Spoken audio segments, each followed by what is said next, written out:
My health had not been the best for the past few years. I had made several trips to doctors and specialists, trying to find out what was wrong. At the end of September 2022, I was sent for a whole barrage of tests, including an electrocardiogram to measure my heart's electrical activity and a full blood count. That very night, we received an urgent call from the doctor about the worrying test results. Rex rushed me to the emergency department at the hospital. The nurse on duty took one look at me and said that my pallor was dangerously gray.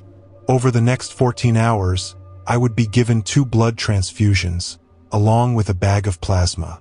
While I was waiting for a room to be prepared in the ward upstairs, the woman in the next bed became angry at the nurses.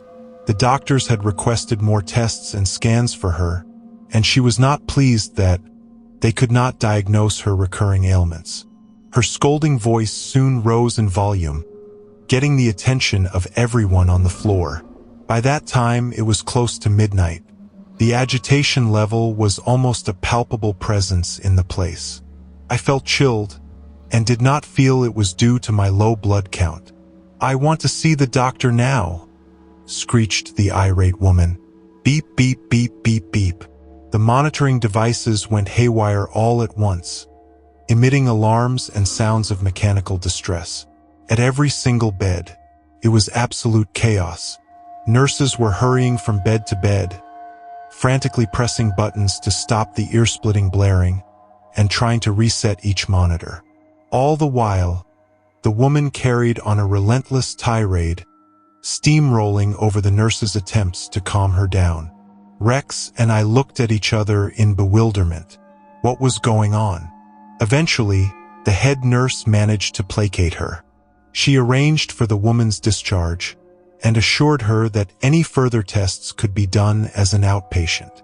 It was rather odd how all the machines on the floor subsided to quieter beeps once she left the emergency department.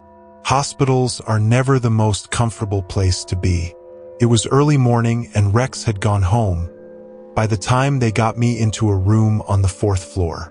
I was attached to uncomfortable tubes and a heart monitor.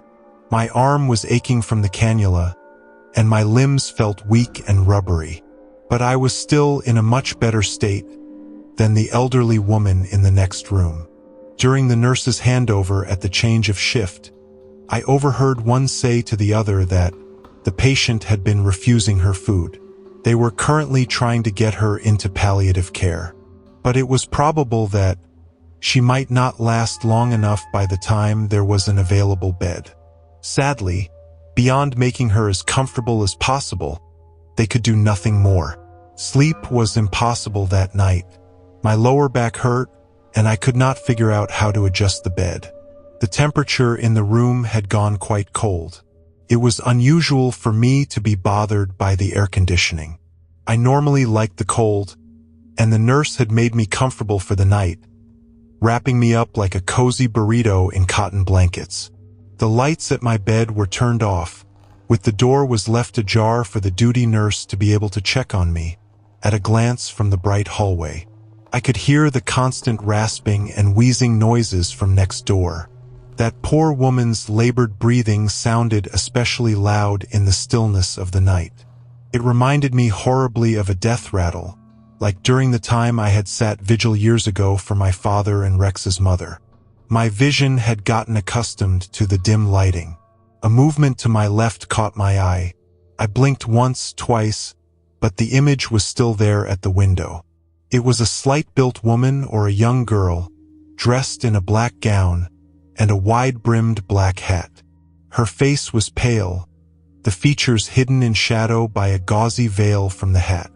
A coat was draped over her shoulders like a cloak.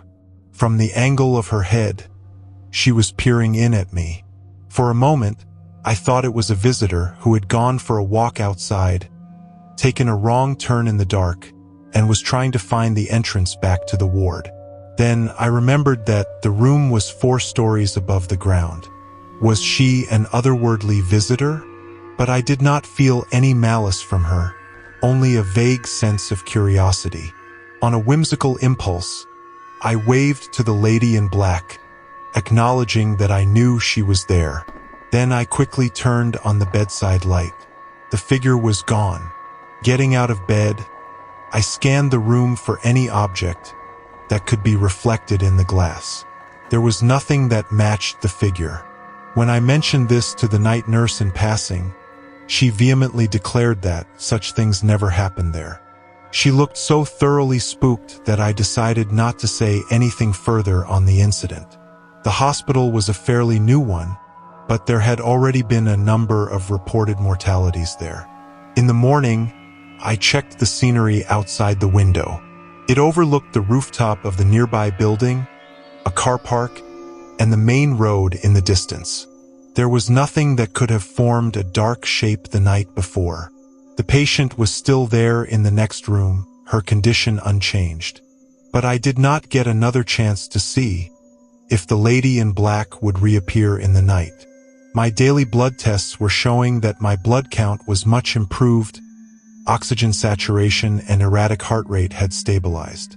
By late afternoon, the doctors decided to send me home for recovery and to be scheduled for surgery at a later date. That night, as part of my bedtime routine, I did my online crossword. One of the crossword clues read, "You look like you've just seen a ghost."